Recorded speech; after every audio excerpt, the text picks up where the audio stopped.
Newton's first law of motion.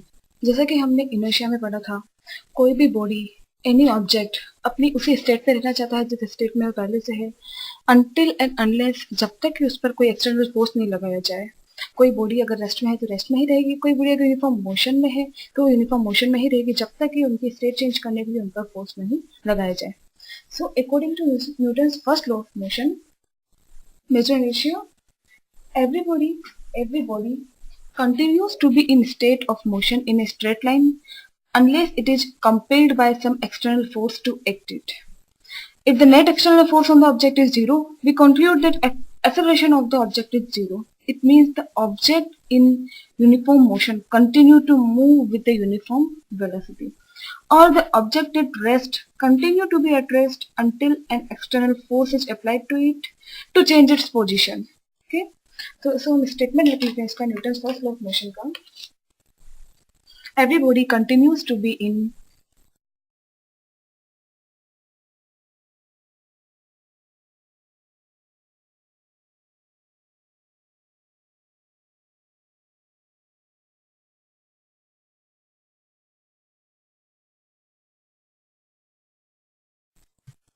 every body continues to be in state of rest or motion in a straight line unless it is compelled by some external force to act.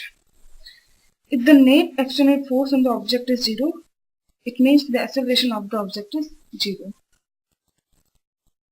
If the net external force on the object is zero, the acceleration of the object is zero. We conclude the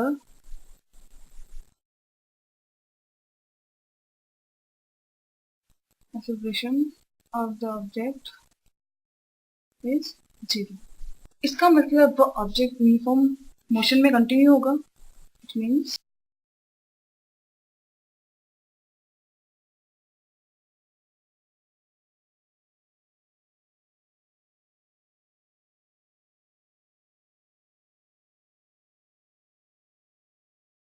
or the object at rest continue to be at rest, or the object at rest continue to be at rest unless an external force is applied. Example ले लेते हैं हम। For example, let a block is at rest at horizontal. इस block पर two forces लग रहे हैं। First force is due to gravitational force, earth की वजह से जो ब्लॉक के ऊपर फोर्स लग रहा है वो हो गया ग्रेविटी फोर्स mg, और नॉर्मल फोर्स ऊपर की तरफ लगेगा n। अब फर्स्ट लॉ के अकॉर्डिंग अगर कोई ऑब्जेक्ट, अगर ब्लॉक जैसा ही ऑब्जेक्ट अगर रेस्ट पे है तो ये ऑब्जर्व किया जाता है, ये ऑब्जर्व किया गया फर्स्ट लॉ के अकॉर्डिंग कि ब्लॉक पे जितने भी फोर्सेस लग रहे हैं वो उनका बैलेंस, वो सारी फोर्सेस बैलेंस होंगे और उनका नेट जो फोर्स होगा वो क्या हो जाएगा। Means according to first law, अगर n और नॉर्मल फोर्स n और mg दोनों इक्वल है, इट मीन्स अगर ऑब्जेक्ट रेस्ट पे है, इसका मतलब उस पर लगने वाले सारे फोर्स क्या होने चाहिए, बैलेंस होने चाहिए। इसका मतलब ये नेट जो नॉर्मल फोर्स है वो ग्रेविटेशनल फोर्स mg के इक्वल होगा। It means it object at rest, if object at rest, इसका मतलब क्या हो जाएगा, n equal to mg। Okay, मतलब अगर किसी भी ऑब्जेक्ट पे अगर वो रेस्ट में है, इसका मतलब सारे नेट एक्सटर्नल फोर्स उस पर बैलेंस फोर्स होंगे, सारे फोर्स आपस में इक्वल होंगे। Next topic is that momentum discuss करने से पहले हम एक चीज यहाँ पे क्लियर कर लेते हैं कि बॉडी का जो मास होता है उस पर डिपेंड करता है इनर्शिया। किसी भी ऑब्जेक्ट के लिए इनर्शिया उतना ही ज्यादा होगा जितना उस बॉडी का मास होगा। हम जैसे बात करते हैं किसी हैवी ऑब्जेक्ट और किसी लाइट ऑब्जेक्ट की, किसी हैवी ऑब्जेक्ट और किसी लाइट ऑब्जेक्ट की बात करें, और दोनों, जैसे मान लो ट्रक ले लेते हैं, कार ले लेते हैं, ट्रक कार के कंपेरिजन में ज्यादा हैवी है तो वो दोनों सेम वेलोसिटी से मूव कर रही है, तो उन दोनों का में से इनर्शिया किसका ज्यादा होगा, depend on mass. It means truck का इनर्शिया ज्यादा होगा। ठीक है, वो सेम वेलोसिटी से मूव कर रही है, बट इनर्शिया किसका ज्यादा होगा, क्योंकि इनर्शिया डिपेंड किसका करता है, मास पे, तो ऑब्वियसली ट्रक का inertia. So the mass of the body is measure of inertia, more the mass more the inertia. यहाँ पे नोट डाल के पॉइंट लिख लेते हैं। The The mass of the body is measure of inertia. More the mass, more the inertia.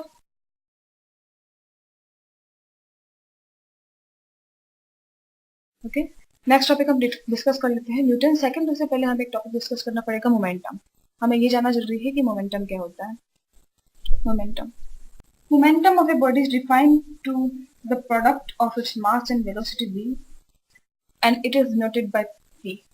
किसी भी object के मास और वेलोसिटी का जो प्रोडक्ट होगा वो कहलाएगा उस ऑब्जेक्ट के लिए मोमेंटम. डेफिनेशन लिख देते हैं हम इसके पहले. It is defined to be the product of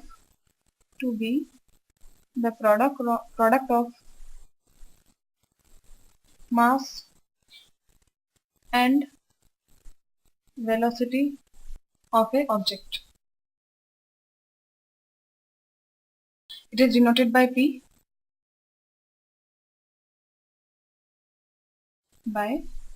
तो P को हम क्या लिख सकते हैं. P is equals to m. यहाँ पे m क्या है, mass of the body, where m mass of the body and v is velocity of that body. Velocity of body. Clear. अब मोमेंटम क्या है, स्केलर क्वांटिटी होती है momentum. It is a scalar quantity. तो basically momentum दिखाता क्या है, it represents the quantity of motion. It represents the quantity of motion. Obviously अगर मास है इसका मतलब क्या दिखाएगा, क्वांटिटी ही दिखाएगा. पर मास के साथ क्या है, मास के साथ वेलोसिटी, इसका मतलब किसकी क्वांटिटी डिनोट कर रहा है, ये मोशन की क्वांटिटी ऑफ मोशन. इसके एग्जांपल ले लेते हैं हम. A greater opposing force is needed to stop a heavy body than a light body in the same time if they are moving with same speed. Clear है. मतलब कोई भी object अगर सेम टाइम में सेम स्पीड को follow कर रहा है, सेम स्पीड से मूव कर रहा है, इसका मतलब किस ऑब्जेक्ट का मोमेंटम ज्यादा होगा. ऑब्वियसली उसी ऑब्जेक्ट का मोमेंटम ज्यादा होगा जिसका मास ज्यादा होगा. ओके, सेकंड एग्जांपल और ले लेते हैं हम. A much greater force is needed to push the truck than the car to bring them to the same speed in same time. किसी भी ट्रक या कार को एक सेम टाइम में सेम स्पीड पे लाने के लिए स्पीड और टाइम ठीक है, दोनों के लिए सेम है. इन मोमेंटम किसका ज्यादा होगा, जो ऑब्जेक्ट हैवी होगा. तो हम एग्जांपल एक लिख लेते हैं. A much greater opposing force, A greater opposing force is needed to stop a heavy body than a light body in same time if they are moving with same speed. Okay, so अब इसी momentum को ध्यान में रख के हम पढ़ते हैं Newton second law of motion. Newton's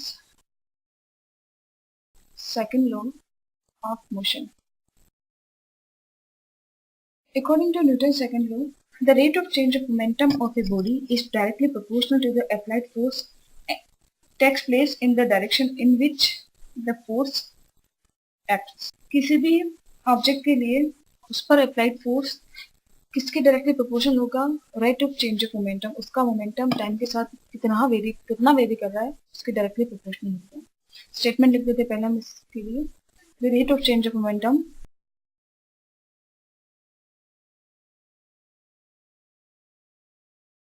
of a body is directly proportional to the applied force.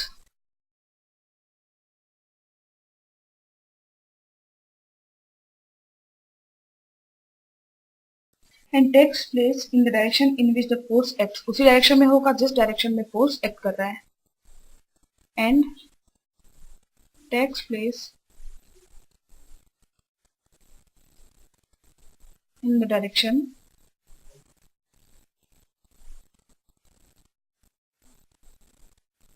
in which the force acts. तो इसे डिराइव कर लेते हैं हम, क्या होता है एक्चुअल में. Let a body moving with initial velocity u, एक कोई भी बॉडी कंसिडर कर लेते हैं हम जो इनिशियल वेलोसिटी u से मूव कर रही है. Let a body is moving with initial velocity u, and after applying force on it, its velocity become v in time t. And after applying force on it,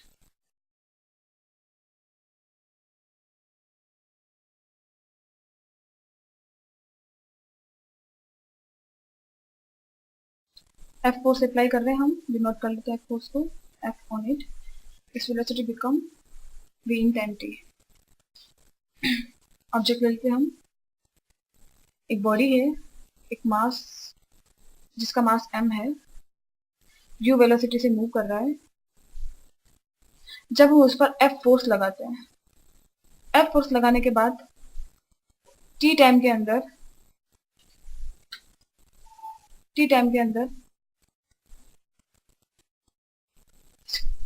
इसकी velocity हो जाती है v in time.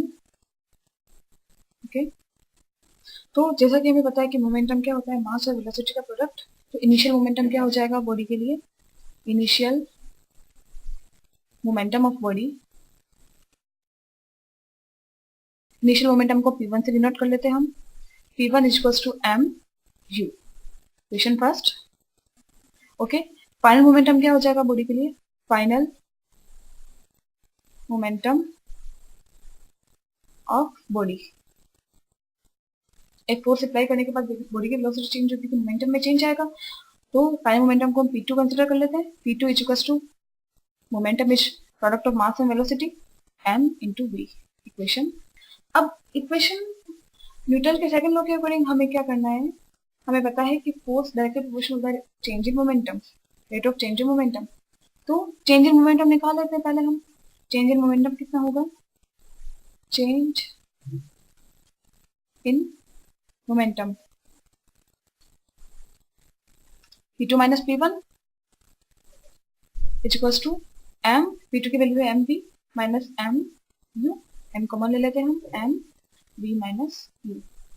अब rate of change in momentum निकालना, rate मतलब time के साथ कितना वेरी कर रहा है ये, तो rate of change in momentum, rate of change in momentum क्या हो जाएगा, m v minus u upon t. Time से डिवाइड करना है हमें इसे. अब ये rate of change in momentum किसके डायरेक्टली प्रोपोर्शनल है, अप्लाइड फोर्स के. So according to second law, applied force F directly proportional to rate of change of momentum mv minus u upon. Okay, हम इसे ऐसे भी लिख सकते हैं, rate of change of momentum को ऐसे भी डिनोट कर सकते हैं, m डेल्टा p से डिनोट कर सकते हैं, क्योंकि rate of change of momentum delta p upon t. Okay, अब जब भी प्रोपोर्शनलिटी कांस्टेंट हटता है, प्रोपोर्शनलिटी साइन हटता है तो एक कांस्टेंट लगता है, प्रोपोर्शनलिटी साइन आता है तब एक कांस्टेंट लगता है. यहाँ पे हम कोई भी कांस्टेंट ले लेते हैं, साइन हटा के, f is equals to k m v minus u upon k. क्या है, proportionality constant.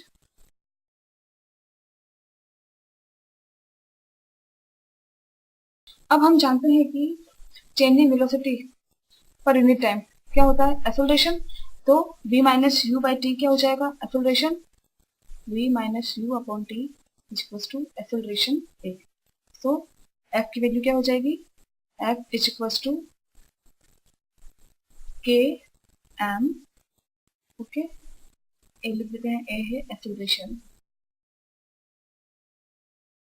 So force is the product of mass and acceleration. If अगर हम ऐसा कहें, यूनिट की फोर्स की यूनिट देख लेते हैं, unit of force is equals to newton, NEWTON। तो 1 न्यूटन किसके इक्वल हो जाएगा? 1 न्यूटन इक्वल टू मास की होती है kg और एक्सेलरेशन की होती है मीटर पर सेकंड स्क्वायर। तो 1 न्यूटन क्या हो जाएगा? 1 न्यूटन इक्वल टू 1 फोर्स के अकॉर्डिंग देख रहे हैं हम। फोर्स 1 न्यूटन के प्रोपोर्शनलिटी कांस्टेंट है, m की यूनिट kg और a की यूनिट मीटर पर second square. So if 1 Newton force is applied on a body, so if 1 Newton force is applied on a body of mass 1 kg and the acceleration produced in the body is 1 meter per second square,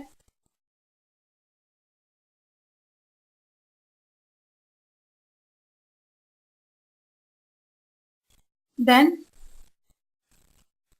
k की value क्या हो जाएगी? यहाँ पे 1, force की जगह रख देते 1 न्यूटन फोर्स, k मास की वैल्यू 1 kg, एक्सेलरेशन की value 1, it implies k is equals to 1, proportionality constant क्या हो जाएगा? 1। So the force is the product of mass and acceleration. So force is the product of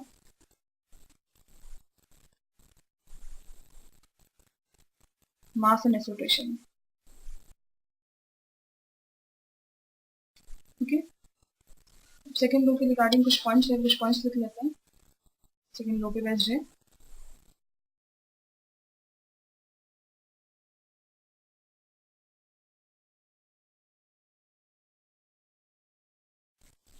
If f is equals to 0,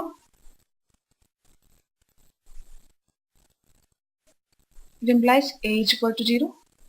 f is equals to m में होता है, f की value 0 है तो a की वैल्यू भी क्या हो जाएगी? 0। It means if net external force on a body is 0, the body will not accelerate।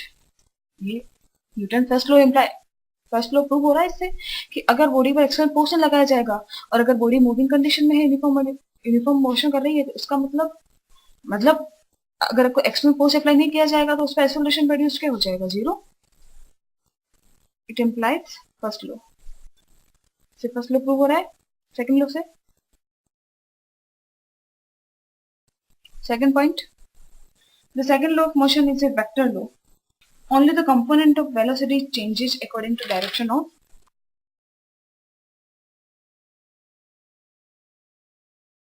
अगर x कंपोनेंट देखें हम, d फोर्स क्या होगा? चेंज इन मोमेंटम को और क्या लग सकता है इसे? m a x, मास और एक्सेलरेशन का प्रोडक्ट x डायरेक्शन में। y डायरेक्शन में देखें f y equals to d p y by dt, इसे हम ऐसे भी लिख सकते हैं m a y।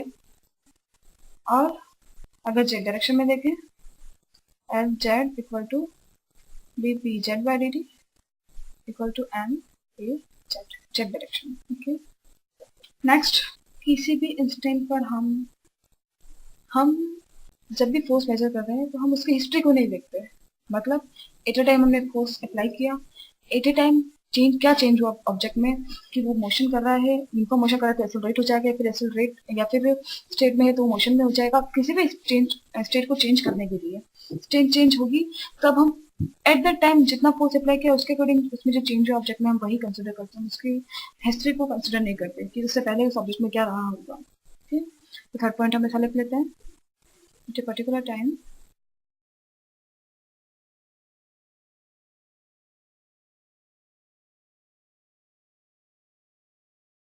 acceleration is calculated only by force applied at a particular time।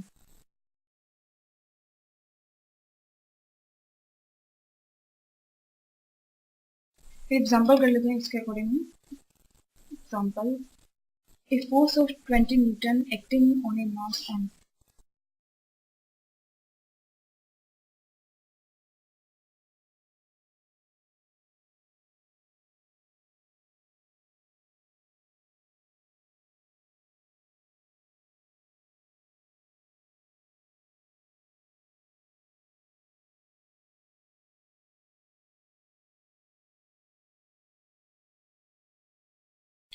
Example है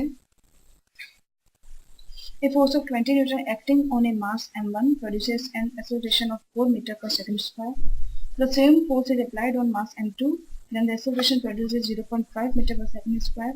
What acceleration would the same force produce when both masses are tied together? Okay, solution देखते हैं इसका. For mass m1, F given है, F equal to 20 Newton.